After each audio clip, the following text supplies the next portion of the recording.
Olá, graça e paz, muito bom dia, boa tarde, boa noite para você que está aqui comigo no nosso canal, fazendo a leitura da palavra santíssima do nosso bom e fiel Senhor, que está conosco aqui na leitura também, né? Nós vamos passar novamente a lista de quem está participando do sorteio, só lembrando que dia 19 é o último dia para participar, tá bom? Não aceito mais além do dia 19. E depois, dia 21 é o sorteio, então vamos que vamos. Daniele, você está participando. A Leila Leal está participando. A Midian Albino está participando. A Eliene Cordeiro, minha amada, também está participando. A Adélia está participando. A Cleusa também está participando. A Sirene também. A Ruth, a Carmen, a Fátima, a Paulinha, a Hilda, a Selma, a Elza, a Lucélia e o Luiz. Vejam vocês que nós temos aqui pessoas que não ainda receberam a Bíblia. A Daniele, a Midian, quem mais aqui? A Selma e o Luiz, né? São 4 pessoas participando que ainda não ganharam a Bíblia, tá? E nós vamos fazer 3 sorteios de 3 itens, né? Um será um livro de Paul Washer. Eu não sou muito boa para falar esses nomes em inglês, Paul Washer, sobre estudo das escrituras, como estudar as escrituras. E o outro vai ser uma Bíblia, tá? Então, eu estou bem inclinada a fazer 2 sorteios para quem ainda não foi contemplado com nada, tá?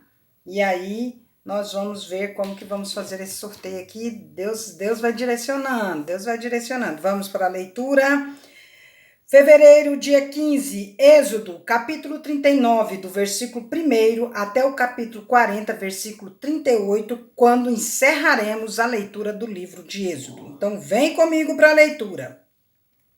Os artesãos confeccionaram belas roupas sagradas de tecido azul, roxo e vermelho para Arão vestir ao servir no lugar santo, conforme o Senhor havia ordenado a Moisés. Bezalel fez o colete sacerdotal de linho finamente tecido e bordou usando fios de ouros e fios de tecido azul, roxo e vermelho. Para fazer os fios de ouro, bateu o metal até formar lâminas finas e as cortou em fios. Gente, naquele tempo não era igual hoje não, hein? O negócio aqui era na mão mesmo. Olha que interessante, olha. Bateu o metal, ou seja, o ouro, bateu até formar aquela lâmina fininha, depois foi cortando os fios. Com grande habilidade e cuidado, bordou os fios de ouro no linho fino com fios de tecido azul, roxo e vermelho. Deve ter ficado muito lindo, né, gente? Ai. O colete sacerdotal tinha 2 peças unidas nos ombros por 2 ombreiras. O cinturão decorativo era feito dos mesmos materiais, linho finamente tecido bordado com fios de ouro e fios de tecido azul, roxo e vermelho, conforme o Senhor havia ordenado a Moisés. Gente, eu vou fazer uma pergunta para vocês. Alguma vez eu li centurião em vez de cinturão? Me responde aí, que tem hora que eu tô propensa a falar centurião toda vez que eu vou ler cinturão.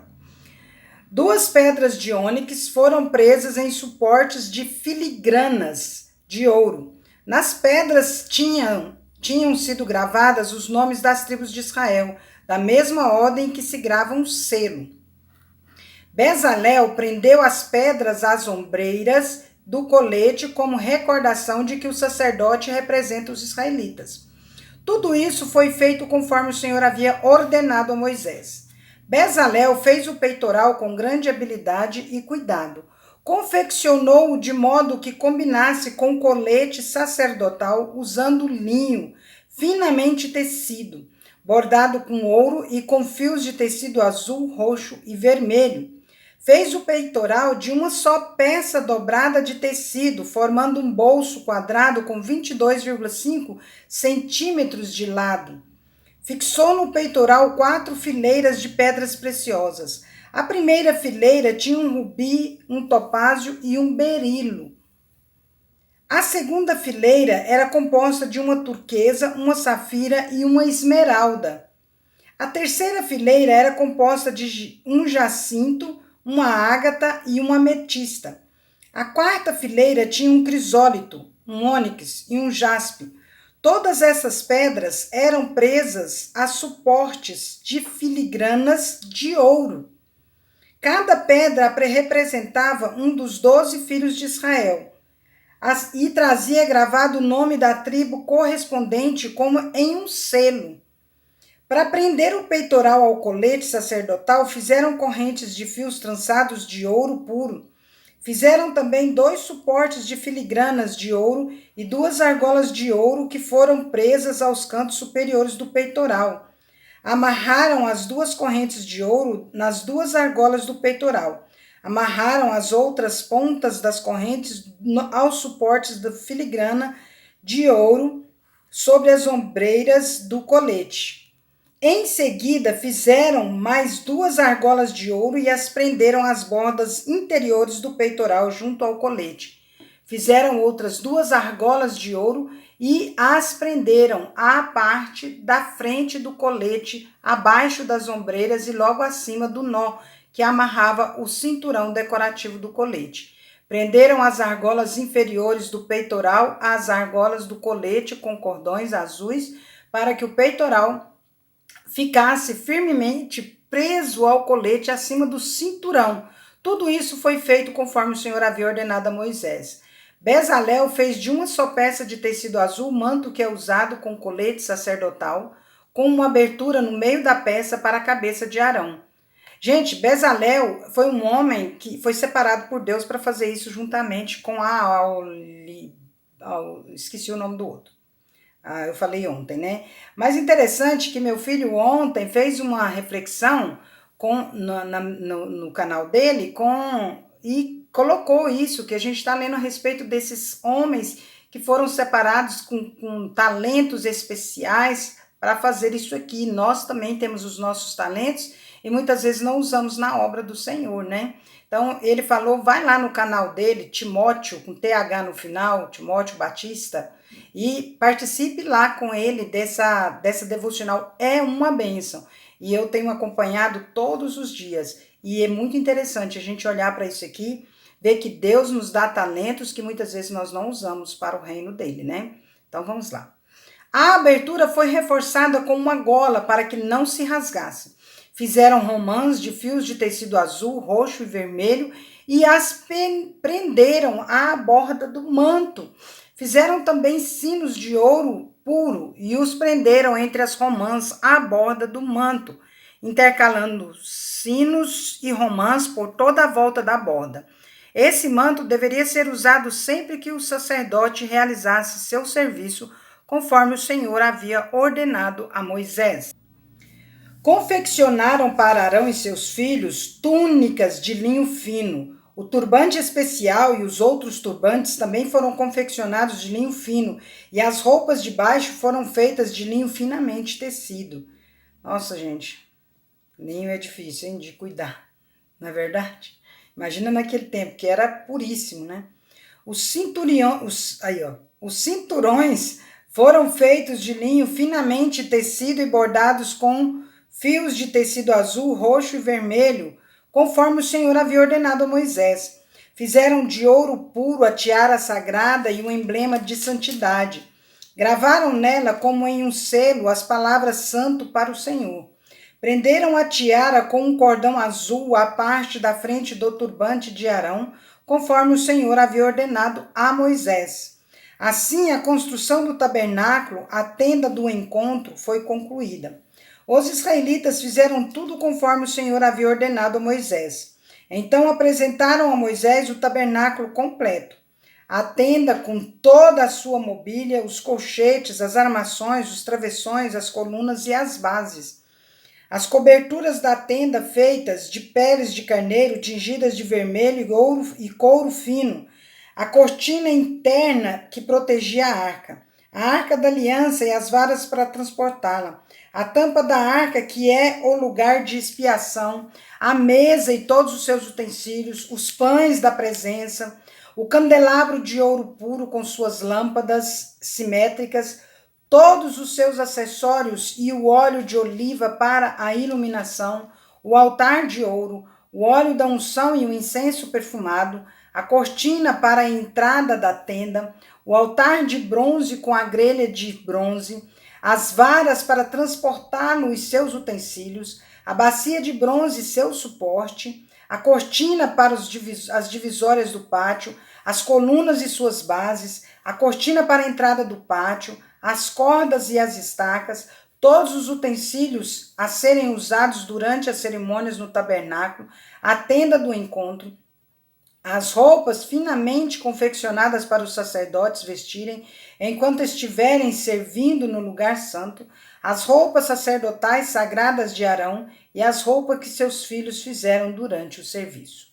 Os israelitas seguiram todas as instruções que o Senhor tinha dado a Moisés acerca da obra. Então Moisés inspecionou todo o trabalho. Quando verificou que tinha sido feito conforme o Senhor havia ordenado, abençoou o povo. O Senhor disse a Moisés: arme o tabernáculo, a tenda do encontro, no primeiro dia do primeiro mês. Coloque a arca da aliança dentro dele e pendure a cortina interna para proteger a arca. Depois traga a mesa para dentro e coloque sobre ela os utensílios. Traga também o candelabro e instale suas lâmpadas. Olha para vocês verem até como era para ser montado, foi designado por Deus, né?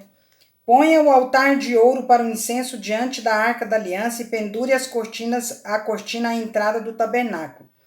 Coloque o altar do holocausto diante da entrada do tabernáculo, a tenda do encontro. Ponha a bacia entre a tenda do encontro e o altar enche-a de água. Em seguida, arme o pátio ao redor da tenda e pendure a cortina da entrada do pátio. Pegue o óleo da unção e unja o tabernáculo e toda a sua mobília para consagrá-los, assim ele será santo. Unja o altar dos holocaustos e seus utensílios para consagrá-los, assim ele será santíssimo. Depois unja a bacia e seu suporte para consagrá-los.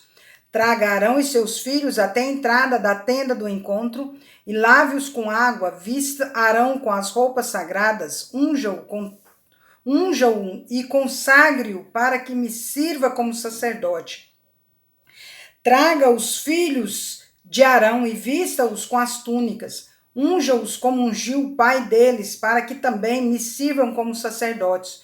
Com a unção, os descendentes de Arão são separados para o sacerdócio para sempre, de geração em geração. Moisés fez tudo o que o Senhor lhe havia ordenado. O tabernáculo foi armado no primeiro dia do primeiro mês do segundo ano. Para armar o tabernáculo, Moisés colocou as bases em seus lugares, encaixou as armações, prendeu os travessões e levantou as colunas. Em seguida, estendeu a tenda sobre a estrutura do tabernáculo e por cima colocou a cobertura conforme o Senhor havia ordenado. Pegou as tábuas da aliança e as colocou dentro da arca. Prendeu a arca, as varas para transportá-la e cobriu com a tampa o lugar de expiação. Depois trouxe a arca da aliança para dentro da tenda do encontro e pendurou a cortina interna que a protegia conforme o Senhor havia ordenado. Em seguida, Moisés colocou a mesa da tenda do encontro do lado norte do lugar santo, do lado de fora da cortina interna. Arrumou sobre a mesa os pães da presença diante do Senhor, conforme o Senhor havia ordenado. Pôs o candelabro dentro da tenda do encontro, em frente à mesa do lado sul do lugar santo. Acendeu as lâmpadas na presença do Senhor, conforme o Senhor havia ordenado. Colocou também o altar de ouro para o incenso na tenda do encontro diante da cortina interna e queimou sobre ele incenso perfumado, conforme o Senhor havia ordenado. Pendurou a cortina à entrada do tabernáculo e colocou o altar do holocausto perto da entrada do tabernáculo, a tenda do encontro. Apresentou sobre o altar um holocausto e uma oferta de cereal, conforme o Senhor havia ordenado. Em seguida, Moisés colocou a bacia entre a tenda do encontro e o altar e encheu-a de água para que os sacerdotes pudessem se lavar. Moisés, Arão e os filhos de Arão usavam a água da bacia para lavar as mãos e os pés. Lavavam-se cada vez que se aproximavam do altar e entravam na tenda do encontro conforme o Senhor havia ordenado. Moisés pendurou as cortinas que cercavam o pátio ao redor do tabernáculo e do altar e colocou a cortina à entrada do pátio. Assim Moisés finalmente terminou o trabalho. Então a nuvem cobriu a tenda do encontro e a glória do Senhor encheu o tabernáculo. Moisés não podia mais entrar na tenda do encontro, pois a nuvem estava sobre ela e a glória do Senhor a enchia. Sempre que a nuvem se levantava de cima do tabernáculo, os israelitas seguiam viagem. Mas se a nuvem não se levantava, permaneciam onde estavam até a nuvem se elevar. Durante o dia, a nuvem do Senhor pairava no ar acima do tabernáculo, e à noite fogo ardia dentro da nuvem, de modo que todo o povo de Israel podia vê-la. E isso ocorreu ao longo de todas as jornadas dos israelitas. Encerramos o livro de Êxodo, vamos iniciar hoje o Evangelho de Marcos, né? Então eu vou passar para vocês a introdução do livro de Marcos, tá bom? Esse é o mais breve dos evangelhos sinóticos, os que tratam dos mesmos eventos relacionados à vida de Cristo. Os outros são Mateus e Lucas. Então aqui está explicando o que são sinóticos, né? Tratam dos mesmos eventos relacionados à vida de Cristo. E é considerado pela maioria dos estudiosos o primeiro a ser escrito, servindo de fonte para Mateus e Lucas. Por exemplo, Mateus reproduz 606 dos seus 661 versículos. Dos 55 versículos de Marcos ausentes em Mateus, Lucas utiliza 31 desses. Há somente 24 versículos de Marcos que não se encontram em Mateus ou Lucas. Olha que interessante, você já tinha pensado nisso? Né? Olha que interessante, olha, veja bem, vou repetir. Mateus reproduz 606 dos seus 661 versículos, ou seja, no Evangelho de Marcos tem 661 versículos, dos quais 606 Mateus reproduz, e dos 55 que ele não reproduz, né, Lucas utiliza 31. Então, só 24 versículos de Marcos não estão nem em Lucas, nem em Mateus.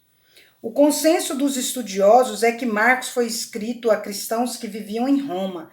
Eis as evidências. Primeiro, há mais ênfase nas obras de Cristo que em seus ensinos, pois os romanos estavam mais interessados em ação que em palavras.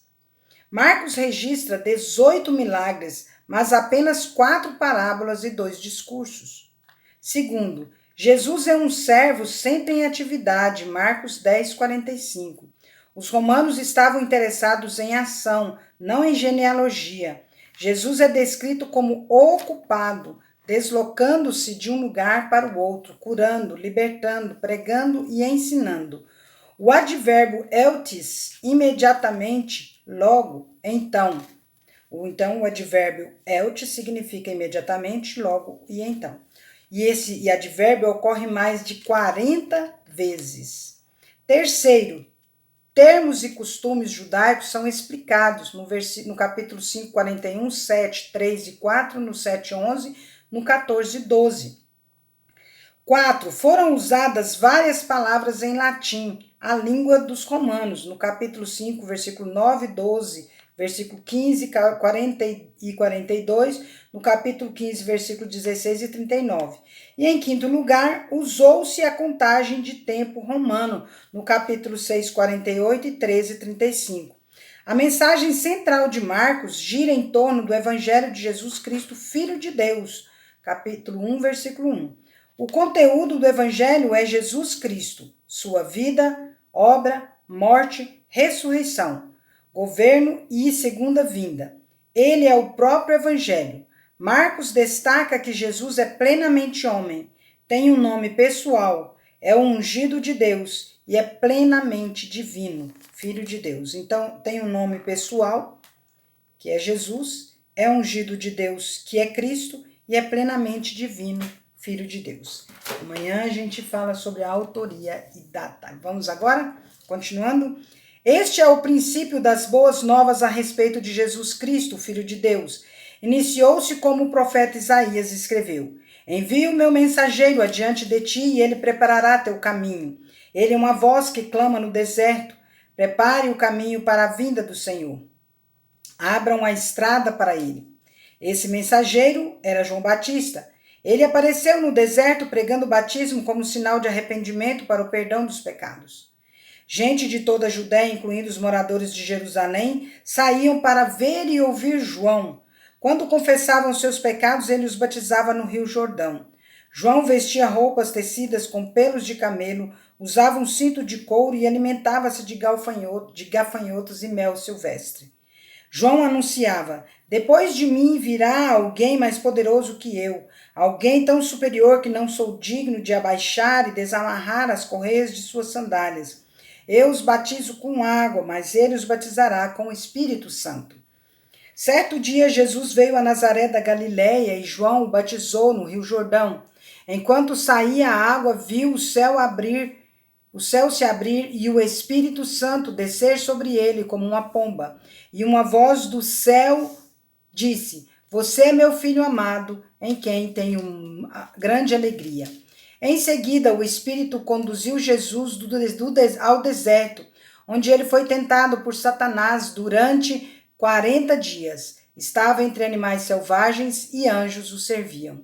Depois que João foi preso, Jesus foi para a Galiléia, onde anunciou as boas novas de Deus. Enfim, chegou o tempo prometido. Proclamava: o reino de Deus está próximo. Arrependam-se e creiam nas boas novas. Enquanto andava à beira do mar da Galiléia, Jesus viu Simão, seu irmão André.